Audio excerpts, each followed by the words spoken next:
puisse rentrer dans un thème qui me paraît extrêmement important et sur lequel on a souvent cité le texte, le verset biblique, et je crois qu'en réalité on n'a pas vraiment compris de quoi il s'agissait, peut-être pas pour tout le monde évidemment, mais je pense qu'il s'agit de cette phrase du Seigneur où il dit « Le Père et moi, nous sommes un ».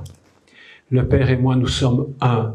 Alors évidemment, quand on parle de l'unité du Père avec le Fils Yeshua, Jésus, je pense que c'est pas du tout la même idée que nous pouvons en avoir en tant que simplement humains. Lorsque Yeshua parle du Père et de lui, c'est une notion qui échappe énormément aux religieux et même aux Juifs à l'époque de Jésus.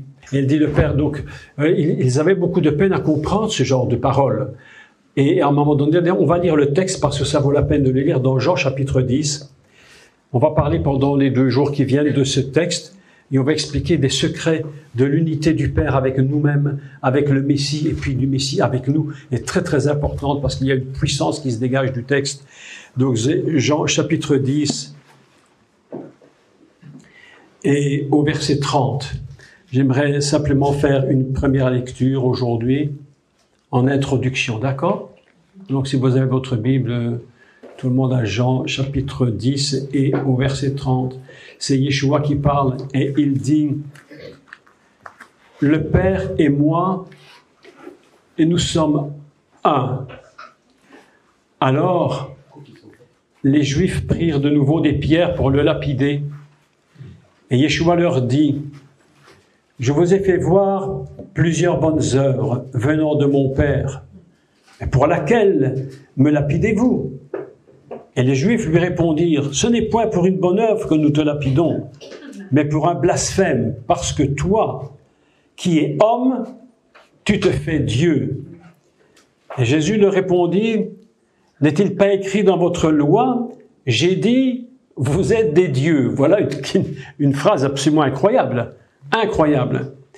Si elle a appelé Dieu ceux à qui la parole de Dieu a été adressée, et si l'Écriture ne peut être anéantie, celui que le Père a sanctifié et envoyé dans le monde, vous lui dites tu blasphèmes, et cela parce que j'ai dit je suis le Fils de Dieu. Si je ne fais pas les œuvres de mon Père, ne me croyez pas. Mais si je les fais quand même, vous ne me croyez point. Croyez au moins à ces œuvres, afin que vous sachiez et reconnaissiez que le Père est en moi et que je suis dans le Père.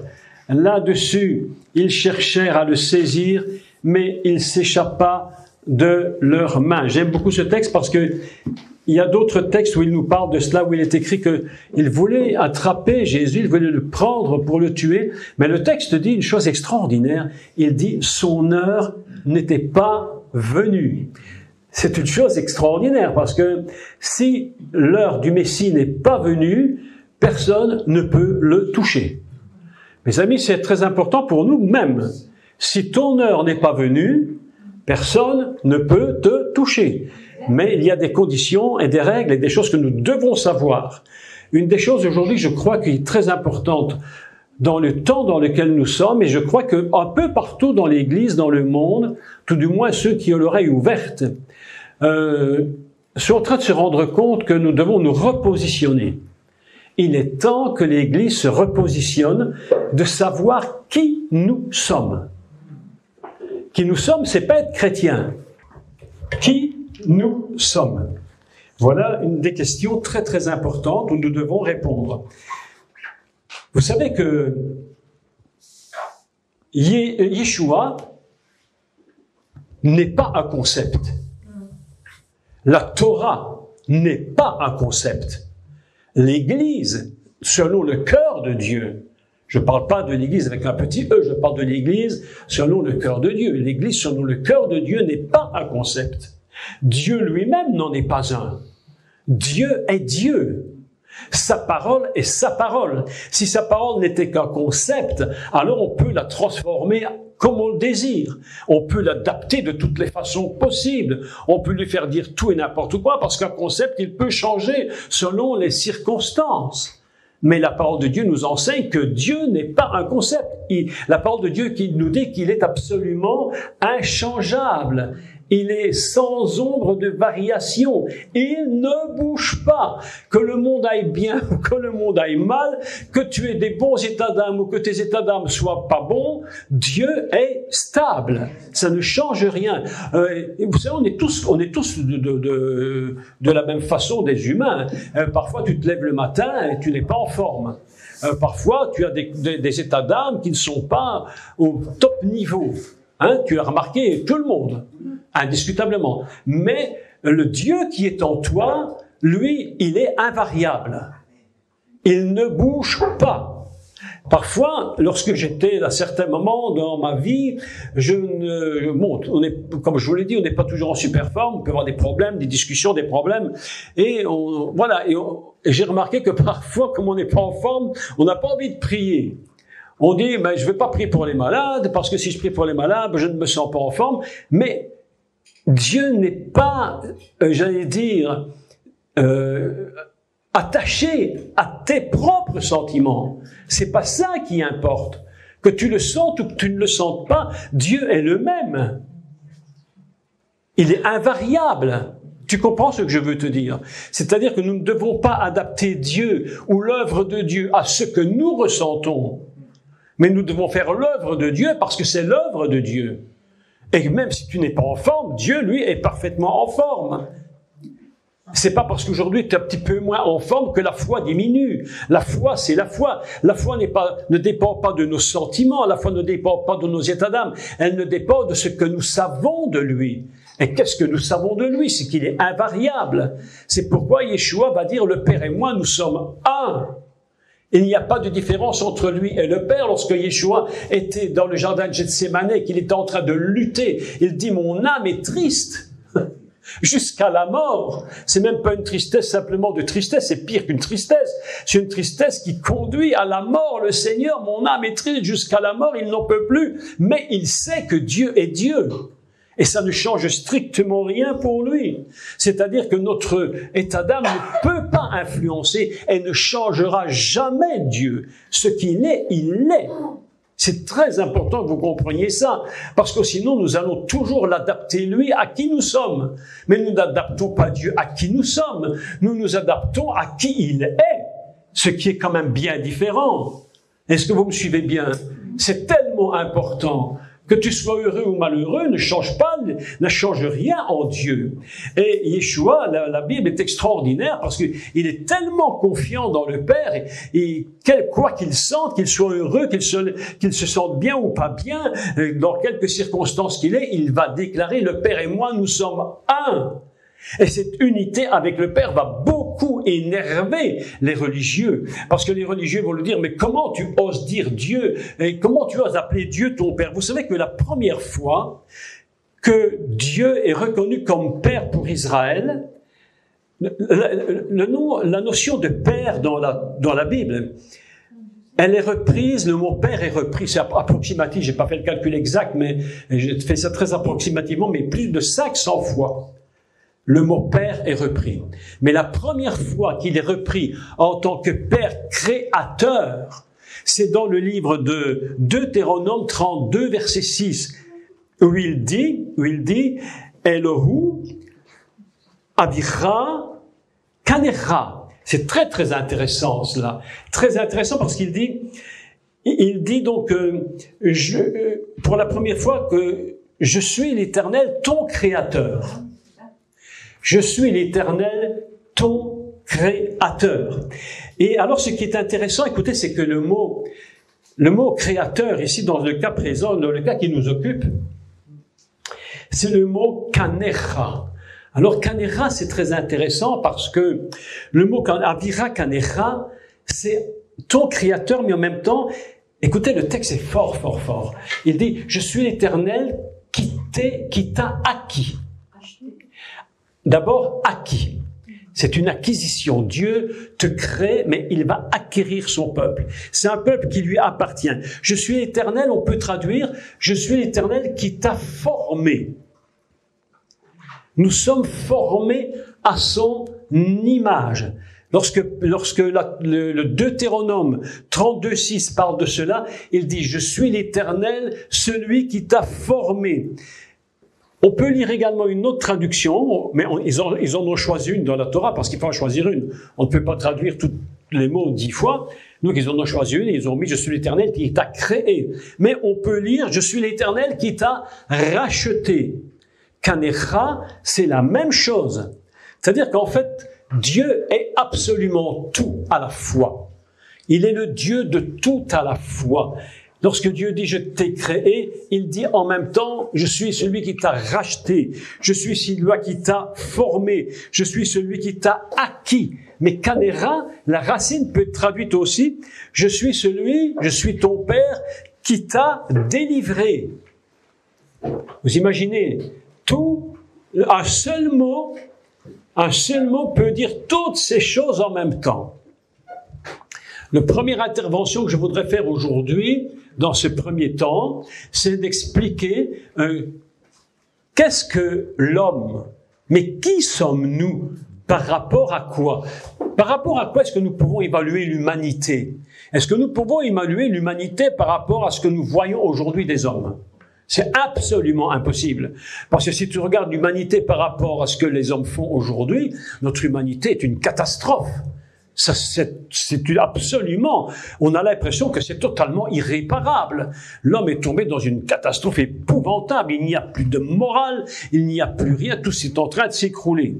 Et voilà qu'il dit, je suis l'Éternel qui t'ai délivré, celui qui t'a racheté, celui qui t'a formé, celui qui t'a acquis, celui qui t'a créé, celui qui te possède.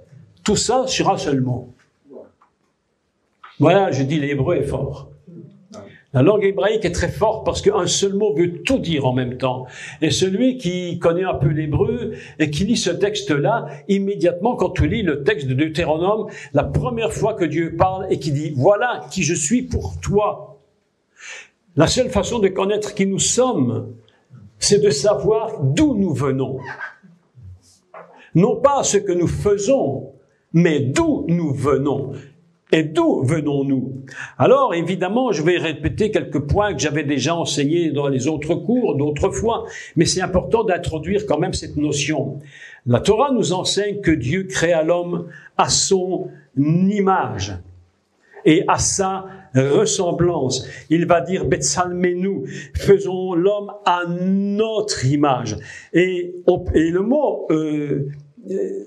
comment dire, zel, si vous voulez, c'est un mot hébreu qui signifie protection. Il a fait Dieu dans son image et en même temps, il l'a fait pour le protéger. L'homme, en réalité, est conçu dans la protection de Dieu. C'est très important que nous comprenions. Nous ne sommes pas des êtres qui sont abandonnés dans la nature. L'être humain n'est pas, Dieu ne dit pas je te crée puis je t'abandonne dans la nature et puis advienne que pourra. Il dit non, je te forme à mon image et en même temps cette image que tu as de moi, cette image que tu es de moi, c'est ta protection. C'est pourquoi le monde aujourd'hui, et depuis le commencement d'ailleurs, après la chute, mais aujourd'hui c'est arrivé à un niveau énorme, c'est que le monde sans Dieu, c'est un monde qui a perdu son identité. C'est un monde sans identité. Vous avez remarqué aujourd'hui ce qui se passe dans le monde. Mais je crois que jamais on a vu une chose pareille. Jamais on a vu ça. Aujourd'hui, l'humanité ne sait plus qui elle est. On est en train de vouloir nous faire avaler que les hommes sont des femmes, que les femmes sont des hommes, que en Belgique, ils viennent de sortir une loi, mais à tomber à la renverse. J'ai vu ça il y a 3 jours sur la télévision nationale. C'est passé en toute petite ligne. Vous savez, les petites lignes qui défilent en dessous, là. Ces trucs d'information, c'est incroyable. On te donne des informations en direct, et en même temps des petites infos en dessous. Et je vois en dessous qu'il est marqué que la Belgique vient de voter une loi qu'on peut changer de genre autant de fois qu'on veut sans restriction. Donc, c'est-à-dire aujourd'hui, tu dis je suis un homme, demain je suis une femme, tu vas faire le petit papier, puis après-demain tu dis tiens, j'aurais dû rester un homme, il n'y a pas de souci, tu peux encore changer. Voilà. C'est-à-dire qu'on est tombé dans un monde de folie. La Bible dit ils sont devenus fous. Un monde sans Dieu, c'est un monde sans identité. C'est pourquoi nous ne sommes absolument pas du tout étonnés de ce qui se passe, et nous constatons que par ces lois et par ces raisonnements, l'homme ne sait absolument pas du tout qui il est. Il est adamique, mais il ne le sait pas. Vous avez entendu parler de ce fameux livre qui s'appelle Homo Deus, l'homme Dieu, écrit par un juif, un professeur d'université, parmi les hommes dont on dit que c'est le meilleur philosophe de tous les temps, et c'est son livre, le meilleur livre que les présidents de la République peuvent lire, s'appelle L'homme Dieu, où il croit que lui maintenant devient Dieu, les hommes ne sont plus rien. Dieu est mort pour eux. Ça vient, pourquoi j'explique ça? Parce que tant que nous ne comprendrons pas, mais qui nous sommes, à partir de l'origine, si nous ne pourrons jamais comprendre la parole du Messie qui dit « Le Père et moi, nous sommes un ». Il est uni avec le Père.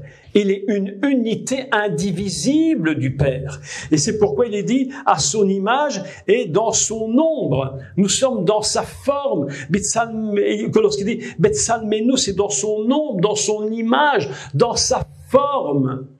Et aujourd'hui, vous voyez que la forme est en train de changer complètement. Les formes disparaissent. Vous vous rendez compte que des petits-enfants à l'école maternelle, on est en train de leur dire qu'ils peuvent choisir d'être garçons ou filles. C'est-à-dire qu'on est en train de leur mettre... Mais nous, les parents, qui avons des enfants en bas âge, mais nous devons être super prudents. Hein. Et si à la maison, nous ne leur disons pas la vérité, mais qu'est-ce qu'ils vont inventer à nos enfants? Mais qu'est-ce qu'ils vont nous dire, nos enfants? Tu leur dis, tu es une petite fille, viens te dire, non, je suis un petit garçon. Hein. Et toi, tu vas leur dire quoi?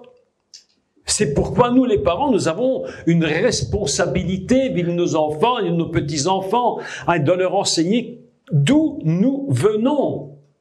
Évidemment, quand on te dit que tu viens du singe, alors il ne faut pas t'étonner que tu as du mal de faire du calcul et des mathématiques. Hein. Le singe a du mal d'écrire sans faute. Hein. Et voilà ce qu'on est en train de nous enseigner. Une humanité totalement désincarnée qui ne connaît absolument plus qui elle est. On est dans un monde où la folie atteint son comble. Et en plus, on veut nous faire croire par la force, par des lois, que cela est normal. Mais là, nous devons, nous les enfants de Dieu. Toi, nous parlions avec Thierry, on se disait ceci. Nous sommes arrivés dans une époque où nous allons devoir apprendre à nous positionner. Que ça plaise ou que ça ne plaise pas au gouvernement, que ça plaise ou pas au ministre ou au président ou à qui que ce soit, nous devons nous positionner. Nous ne pouvons pas nous prosterner devant des idoles. Nous ne pouvons pas nous prosterner devant tous ces faux dieux. Et nous, les enfants de Dieu, mais qu'est-ce que nous allons faire? Est-ce que nous allons nous positionner, oui ou non? Est-ce que nous allons accepter de telles choses? Mais nous savons d'où nous venons. C'est pourquoi il est écrit que Dieu a dit « Faisons l'homme à notre image, à notre ressemblance ». Et le deuxième texte, c'est étrange la Torah parce qu'il le dit deux fois. Il dit « Nous faisons l'homme à notre image, à notre ressemblance ». Et puis il dit « Il le crée ». Écoutez les différents textes. La première fois, il en parle, c'est le verbe « faire », où il est na'asu, faisons, le verbe « faire ». La deuxième fois, s'il parle non pas de faire, mais de créer. Et il dit qu'il créa l'homme, il le fit, donc Adam, si vous voulez, puis il le créa. Et la notion de créer l'humain, c'est différent de la notion de faire. Le monde sans Dieu ne comprend pas le niveau création. Il n'est fondé ses yeux que sur le niveau du faire.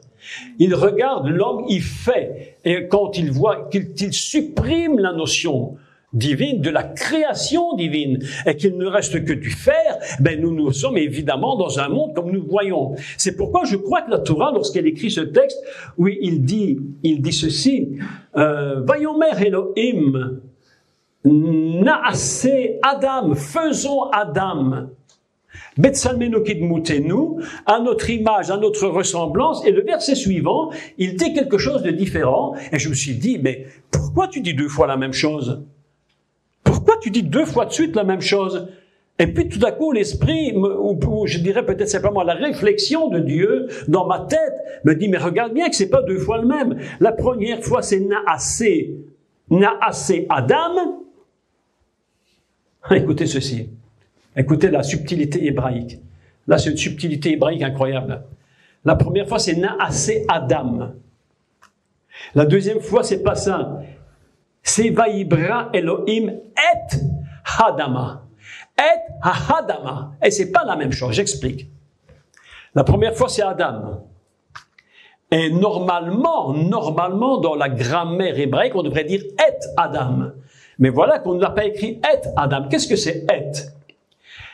Et, en fait, en hébreu, c'est ce que tout le monde connaît ici en grec, l'alpha et l'oméga. Dieu créa l'alpha et l'oméga de le Adam. J'explique. Un peu compliqué, mais expliquez bien, c'est intéressant. Le verbe faire, c'est sans et. C'est-à-dire, il n'est pas précédé de Aleph Tav, c'est-à-dire l'alpha et l'oméga. Qu'est-ce que l'alpha et l'oméga? C'est la première lettre et la dernière lettre de l'alphabet hébreu. Et la première lettre et la dernière lettre de l'alphabet hébreu, je fais une petite introduction que je ferai tout à l'heure, pour tout à l'heure enchaîner sur une autre idée. L'alphabet hébreu, c'est Aleph Tav, et si on rajoute au milieu une lettre qui est la lettre qui est la lettre du Mashiach, la lettre de Maïm, de l'eau, et qu'on met Aleph même Tav, le mot n'est plus le même. Nous avons un mot qui signifie la vérité. Qu'est-ce que c'est la vérité? La vérité, c'est l'alpha et l'oméga reliés ensemble par le Messie. Ça, c'est la vérité. Mais voilà que quand il dit, même si c'est vrai que c'est Dieu qui le dit, qui le fait, il va dire Naasé Adam. Et lorsqu'on est dans le faire Adam, l'homme qui ne connaît pas Dieu et qui ne s'appuierait que sur ce texte-là, dirait, ben l'homme il est fait, il existe, il est là, voilà. Mais la deuxième fois qu'il parle, il dit autre chose. Et il dit, Vaïbra Elohim, il a créé, pas fait.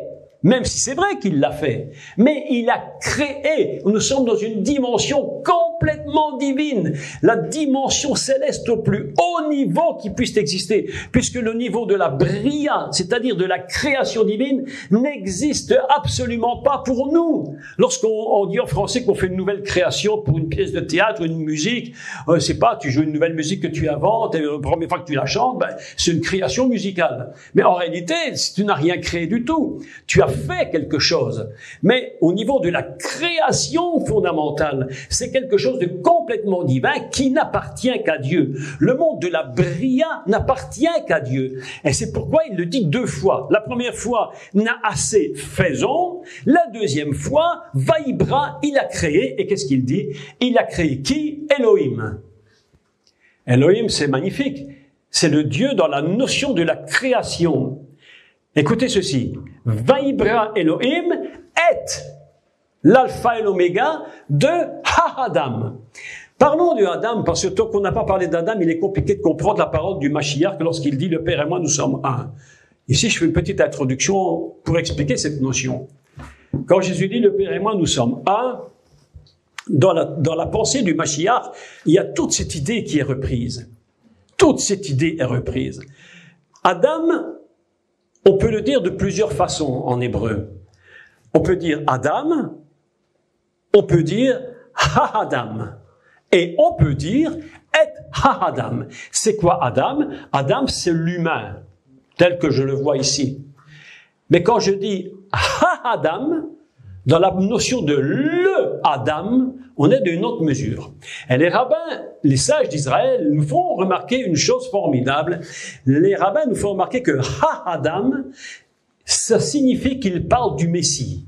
Alors, ce qui est extraordinaire là-dedans, c'est que même les rabbins se rendent compte que le Messie, en finalité, est totalement adamique. D'ailleurs, Paul, qui était un pharisien et un bon juif bien connaisseur, comment va-t-il appeler le Messie? Adam. Il va dire, il est Adam. Donc, nous voilà que nous apprenons que le Messie est Adam. C'est tout un sens. C'est pourquoi le Messie, lorsque le Messie dit, le Père et moi, nous sommes un, il fait une connexion, il fait une double connexion. Il fait une connexion avec lui qui est fait en tant qu'homme et une connexion en tant que celui qui crée. Celui qui est adamique au niveau le plus élevé d'une création. Donc nous avons Et Ha-Adam, c'est-à-dire l'alphabet divin le Messie. C'est pourquoi la deuxième fois, Vaïbra, il a créé, Et Ha-Adam, il a créé le Adam, c'est-à-dire la notion messianique. Et c'est de là que le Messie, Yeshua, va dire, le Père et moi, nous sommes un. Mais comme les rabbins, là, les pharisiens qui sont là ne comprennent rien à cette histoire, pour eux, ils disent, mais tu blasphèmes, tu te fais Dieu toi-même. Tu te fais Dieu, tu dis que tu es Dieu. Mais Yeshua leur répond, mais est-ce qu'il n'est pas écrit dans la Torah? Vous êtes des dieux. Vous avez une notion complètement divine. Ça ne veut pas dire que nous sommes Dieu, mais nous sommes sortis de là-haut. Nous existons depuis le ciel. Avant d'exister ici-bas, nous existons là-haut. Notre connexion est complètement divine. La véritable identité de l'humanité n'est pas une humanité qui est seulement dans le faire ou dans sortir, mais la véritable humanité, elle est d'abord complètement divine. Et c'est pourquoi que l'homme, sans la connexion complètement divine, il est un homme qui est dans le faire et jamais dans la création. Et nous ne nous étonnons absolument pas du tout de voir une société en train de dériver et en train de ne même plus comprendre ce qu'est un homme ou c'est une femme. Même l'animal n'est pas comme ça. Même l'animal n'est pas comme ça.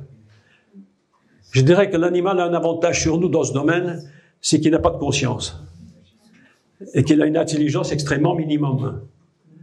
Alors il reste mâle et femelle. Mais l'homme, lui, l'humain est son Dieu, totalement déconnecté du divin, parti dans un délire absolument incroyable. Il ne voit plus que la chair, et comme il n'a plus l'identité fondamentale divine, évidemment, il ne sait strictement pas qui il est. Ainsi, nous rendons compte, vous vous rendez compte qu'aujourd'hui, il y a des églises.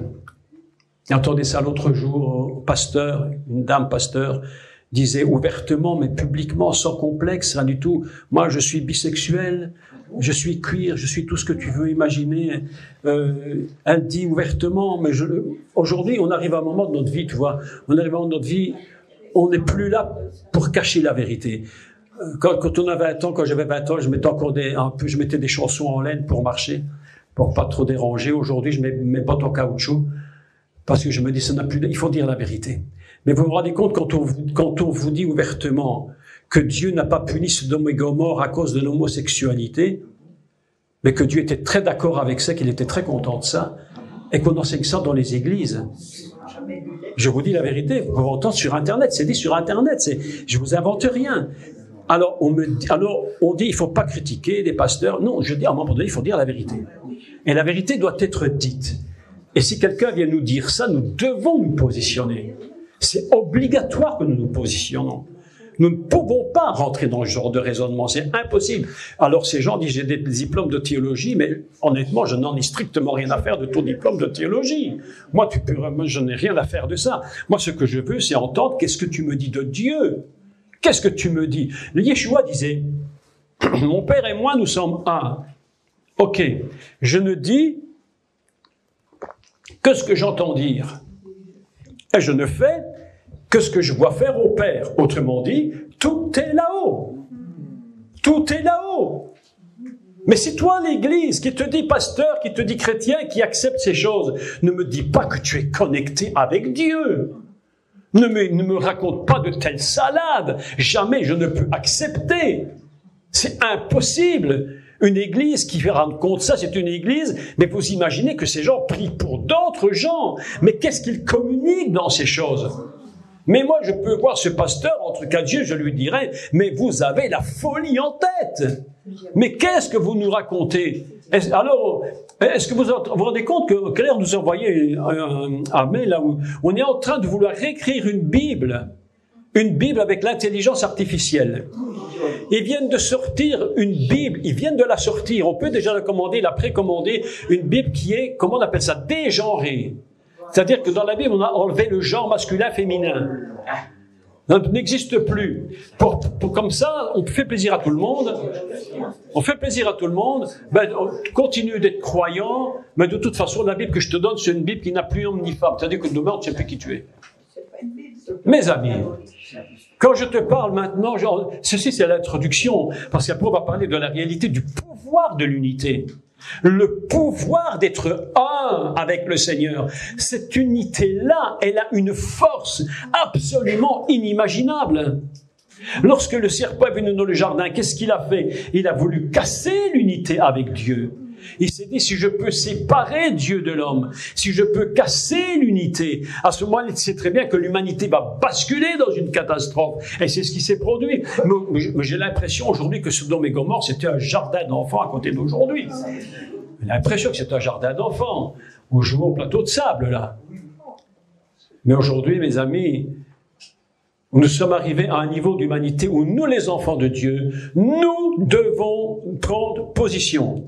Et nous devons savoir qui nous sommes. Mais pas qui nous sommes seulement dans la chair, mais qui nous sommes fondamentalement en Dieu. Nous n'existons qu'en lui. L'autre jour, j'ai fait un cours qui m'a beaucoup, pour certains l'ont entendu peut-être, je ne sais pas, sur la lettre Nun en hébreu. La lettre Nun, c'est une lettre extraordinaire. Lettre Nun, c'est une lettre. Nun signifie un poisson. Et on dit Yehoshua, Josué, fils du poisson.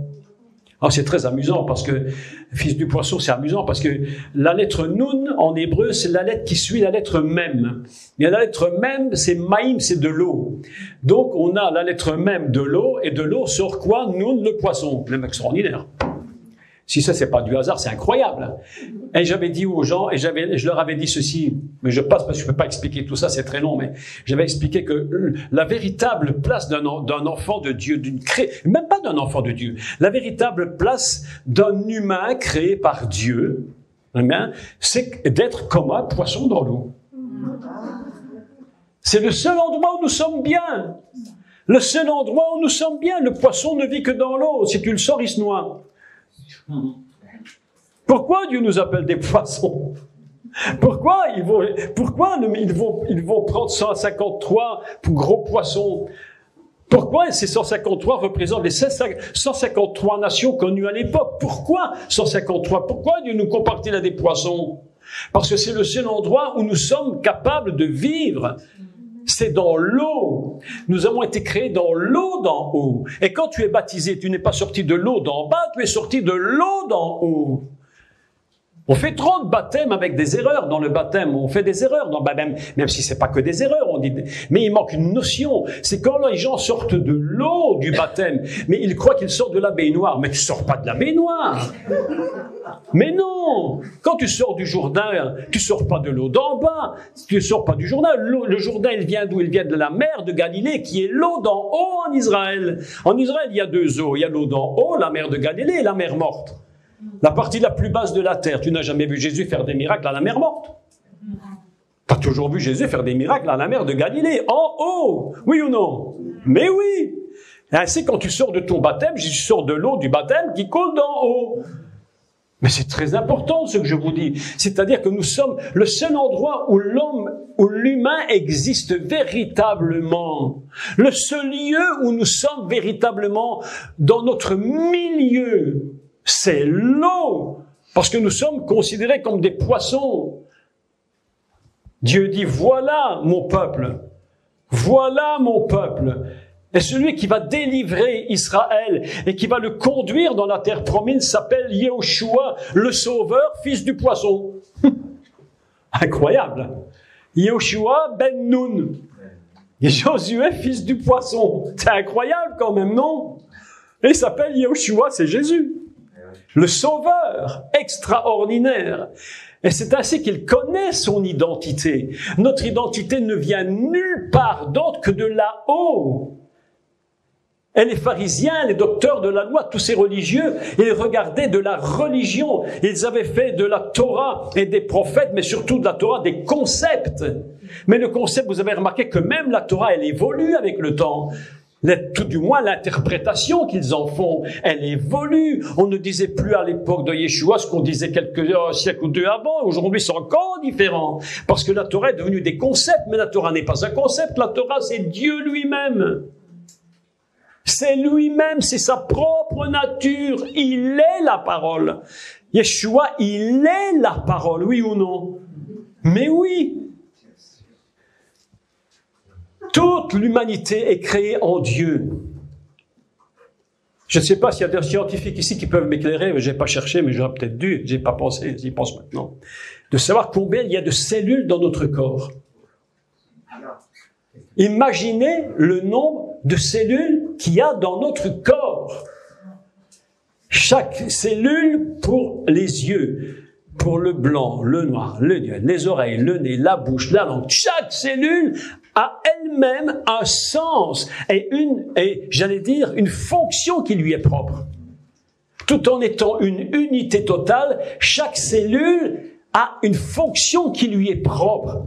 Mais écoutez bien ceci, quelque chose d'absolument extraordinaire.